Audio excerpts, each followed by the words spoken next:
ભરૂચ જિલ્લામાં ધોધમાર વરસાદ છે। અંકલેશ્વરમાં 4 ઇંચ વરસાદ છે। જળબંબાકાર છે। આમલા ખાડી જે ઓવરફ્લો થઈ પાણીના વહેણમાં કાર ફસાઈ ગઈ। ઘટનાની જાણ થતાં સ્થાનિકો દોડી આવ્યા। સ્થાનિકોએ કારમાં સવાર 2 લોકોને બચાવી લીધા હતા। ભરૂચના દ્રશ્યો કે જ્યાં પાણી ડૂબી જાય એ પ્રકારની સ્થિતિ।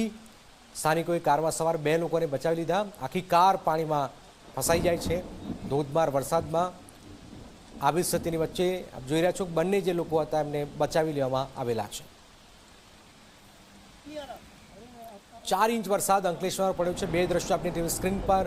લોકો પાણીમાં પોતાનું વાહન ન નાખે, નહીં તો બંધ તો થઈ જાય છે, પણ આજુબાજુ જરા કોઈ નહીં હોય તો તમે જે ફસાયેલા છો એ પણ નહીં બચી શકો।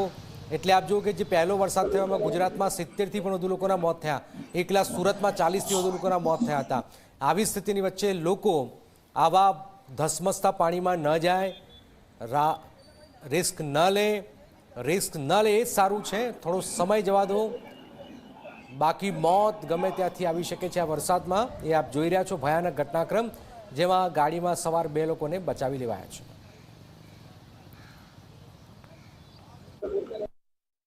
ભરૂચ જિલ્લામાં વરસતા ભારે વરસાદે હવે તારાજી સર્જી છે। અંકલેશ્વરમાં 4 ઇંચ વરસાદે અંકલેશ્વરની આમલા ખાડી 2 કાંઠે વહી અને તેના રુદ્ર સ્વરૂપનું જે પ્રદર્શન છે જે દેખાઈ રહ્યું છે, ત્યારે આપણે દ્રશ્યોમાં જોઈ શકીએ છીએ। આમલા ખાડી 2 કાંઠે વહેતા હવે મુખ્ય માર્ગો પર પાણી ફરી વળ્યા છે। ગામ અને હાઈવેને જોડતો રસ્તો છે તે બંધ કરી દેવાયો છે। ગામ અને જીઆઈડીસી ને જોડતો રસ્તો તે કહી શકાય કે બંધ કરી દેવાય છે। આ સ્થળ હતું કે પિરામણ ગામ તરફથી એક તવેરા કાર આ જ ધસમસતા પાણીની અંદરથી પ્રવેશવાનો પ્રયાસ કરી રહી હતી। જો કે પાણીનો પ્રવાહ વધુ રહેતા ગાડી અંદર ફસાઈ હતી અને કારમાં 2 લોકો સવાર હતા। તે લોકોને સ્થાનિકોએ દોડી જઈ અને બચાવ્યા હતા। સ્થળ પર જોઈ શકો છો કે ઘટના બાદ પોલીસ ઘટના સ્થળે આવી છે અને લોકોને અંદર નહીં જવા માટે આદેશ કરવામાં આવી રહ્યા છે।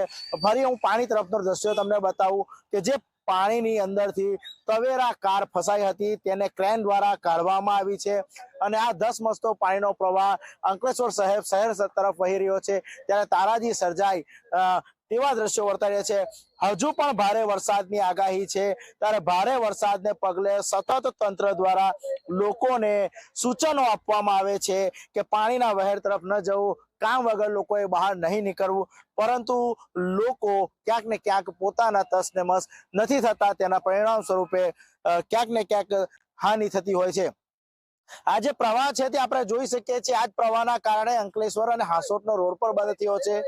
ત્યારે ચોક્કસપણે જે પરિસ્થિતિ સર્જાઈ હતી તેને લઈને ચોક્કસ એક ઘટના સ્થળે જે લોકો છે તે હાજર પણ હતા। આપણે જોઈ શકીએ છીએ કે આ લોકો દ્વારા બચાવવામાં આવ્યા હતા। એક ભાઈ છે જેમના દ્વારા જે તવેરા કાર છે તેમને કાઢવાની પ્રયાસ કર્યો હતો।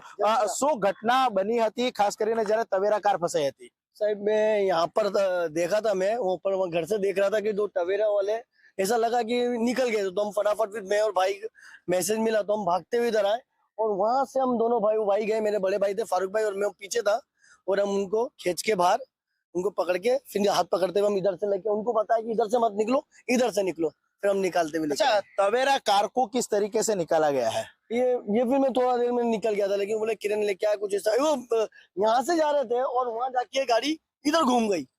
गाड़ी यहाँ से निकली और उधर जाके गाड़ी घूम गई थी।